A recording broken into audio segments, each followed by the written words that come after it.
नमस्कार दोस्तों, एक बार फिर से स्वागत है आप सबका आपके अपने चैनल ज्ञान की बातें में।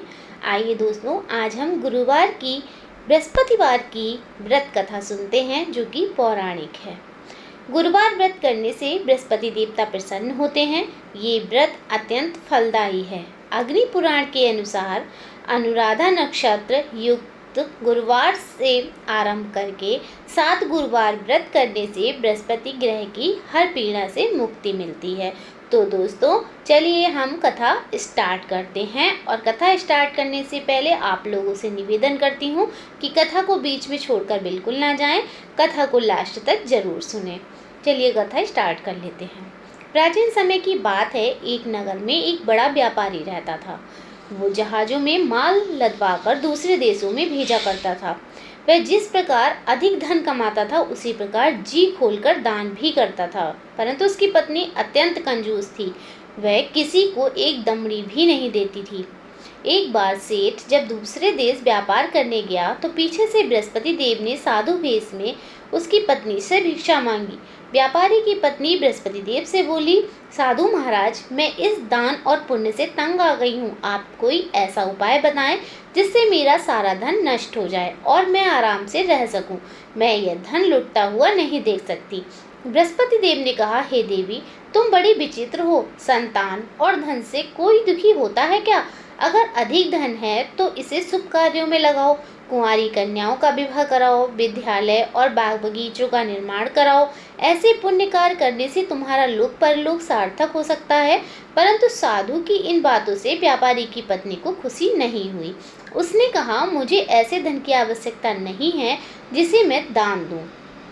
तब बृहस्पति देव बोले, यदि तुम्हारी ऐसी इच्छा है तो तुम एक उपाय करना। 7 बृहस्पतिवार घर को गोबर से लीपना, अपने केसों को पीली मिट्टी से धोना, केसों को धोते समय स्नान करना, व्यापारी से हजामत बनाने को कहना, भोजन में मांस मदिरा खाना, कपड़े अपने घर पर धोना। ऐसा करने से तुम्हारा सारा धन नष्ट हो जाएगा। इतना कहकर बृहस्पति देव अंतर्ध्यान हो गए।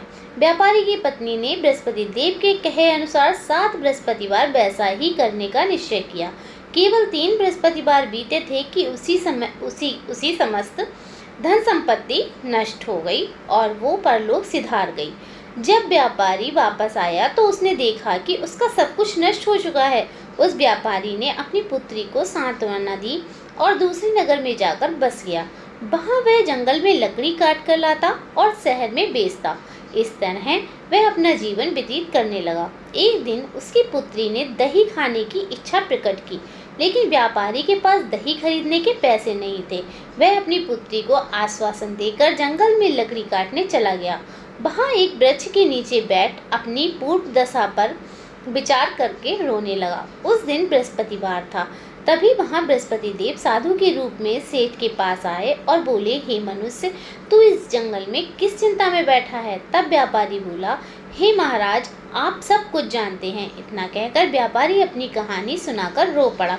बृहस्पति देव बोले, देखो बेटा, तुम्हारी पत्नी ने बृहस्पति देव का अपमान किया था, इसी कारण तुम्हारा यह हाल हुआ है। लेकिन अब तुम किसी प्रकार की चिंता मत करो। तुम गुरुवार के दिन बृहस्पति देव का पाठ करो। 2 पैसे के चने और गुड़ लेकर जल के लोटे में शक्कर डालकर वह अमृत और प्रसाद अपने परिवार के सदस्यों और कथा सुनने वालों में बांट दो। स्वयं भी प्रसाद और चरणामृत लो। भगवान तुम्हारा अवश्य कल्याण करेंगे। साधु की बात सुनकर व्यापारी बोला, महाराज, मुझे तो इतना भी नहीं बचता कि मैं अपनी पुत्री को दही लाकर दे सकूं। इस पर साधु जी बोले, तुम लकड़ियां शहर में बेचने जाना। तुम्हें लकड़ियों के दाम पहले से चौगुने मिलेंगे, जिससे तुम्हारे सारे कार्य सिद्ध हो जाएंगे। उसने लकड़ियां काटी और शहर में बेचने के लिए चल पड़ा। उसकी लकड़ियां अच्छे दाम में बिक गईं, जिससे उसने अपनी पुत्री के लिए दही लिया और गुरुवार की कथा हेतु चना गुड़ लेकर कथा की और प्रसाद बांटकर स्वयं भी खाया। उसी दिन से उसकी सभी कठिनाइयां दूर होने लगी।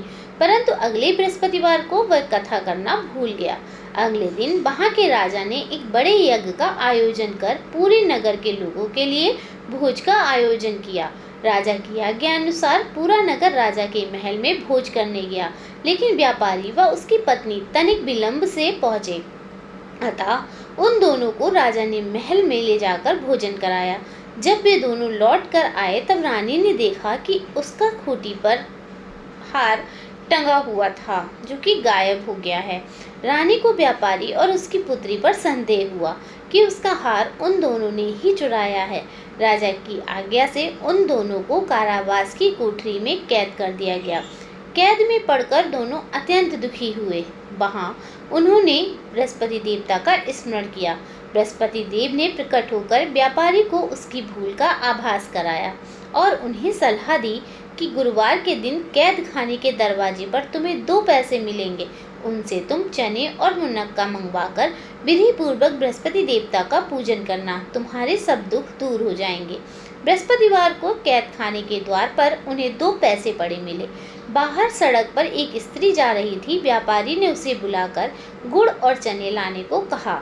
इस पर वह स्त्री बोली, मैं अपनी बहू के लिए गहने लेने जा रही हूँ, मेरे पास समय नहीं है। इतना कहकर वह चली गई। थोड़ी देर बाद वहां से एक और स्त्री निकली। व्यापारी ने उसे बुलाकर कहा कि हे बहन, मुझे बृहस्पतिवार की कथा करनी है, तुम मुझे 2 पैसे का गुड़ चना ला दो। बृहस्पति देव का नाम सुनकर वह स्त्री बोली, भाई मैं तुम्हें अभी गुड़ चना लाकर देती हूँ। मेरा इकलौता पुत्र मर गया है, मैं उसके लिए कफन लेने जा रही थी, लेकिन मैं पहले तुम्हारा काम करूँगी, उसके बाद अपने पुत्र के लिए कफन लाऊंगी। वो स्त्री बाजार से व्यापारी के लिए गुड़ चना ले आई और स्वयं भी बृहस्पति देव की कथा सुनी। कथा के समाप्त होने पर वह स्त्री कफन लेकर अपने घर गई। घर पर लोग उसके पुत्र की लाश को राम नाम सत्य है कहते हुए शमशान ले जाने की तैयारी कर रहे थे। स्त्री बोली, मुझे अपने लड़के का मुख देख लेने दो। अपने पुत्र का मुख देखकर उस स्त्री ने उसके मुंह में प्रसाद और चरणामृत डाला। प्रसाद और चरणामृत के प्रभाव से वह पुनः जीवित हो गया। पहली स्त्री जिसने बृहस्पति देव का निरादर किया था, वह जब अपने पुत्र के विवाहित पुत्र वधू के लिए गहने लेकर लौटी और जैसे ही उसका पुत्र घोड़ी पर बैठकर निकला, वैसे ही घोड़ी ने ऐसी उछाल मारी कि वह घोड़ी से गिरकर मर गया। यह देख स्त्री रो रो कर बृहस्पति देव से क्षमा याचना करने लगी। उस स्त्री की याचना से बृहस्पति देव साधु भेष में वहां पहुंचकर कहने लगे, देवी तुम्हें अधिक विलाप करने की आवश्यकता नहीं है, यह बृहस्पति देव का अनादर करने के कारण हुआ है। तुम वापस जाकर मेरे भक्त से क्षमा मांगकर कथा सुनो, तब ही तुम्हारी मनोकामना पूर्ण होगी। जेल में जाकर उस स्त्री ने व्यापारी से माफी मांगी और कथा सुनी। कथा के उपरांत वह प्रसाद और चरणामृत लेकर अपने घर वापस गई। घर आकर उसने चरणामृत अपने मृत पुत्र के मुख में डाला। चरणामृत के प्रभाव से उसका पुत्र भी जीवित हो उठा। उसी रात बृहस्पति देव राजा के सपने में आए और बोले, हे राजन, तूने जिस व्यापारी और उसकी पुत्री को जेल में कैद कर रखा है वह बिल्कुल निर्दोष है। तुम्हारी रानी का हार वहीं खूंटी पर टंगा है। दिन निकला तो राजा रानी ने हार खूंटी पर टंगा देखा। राजा ने उस व्यापारी और उसकी पुत्री को रिहा कर दिया और उन्हें आधा राज्य देकर उसकी पुत्री का विवाह उच्च कुल में करवाकर दहेज में हीरे जवाहरात दिए। बोलो बृहस्पति देवता की जय, बोलो विष्णु भगवान की जय। दोस्तों, अगर आपको कथा पसंद आई हो तो वीडियो को लाइक शेयर करें। चैनल पर नए हैं तो चैनल को सब्सक्राइब करें। धन्यवाद।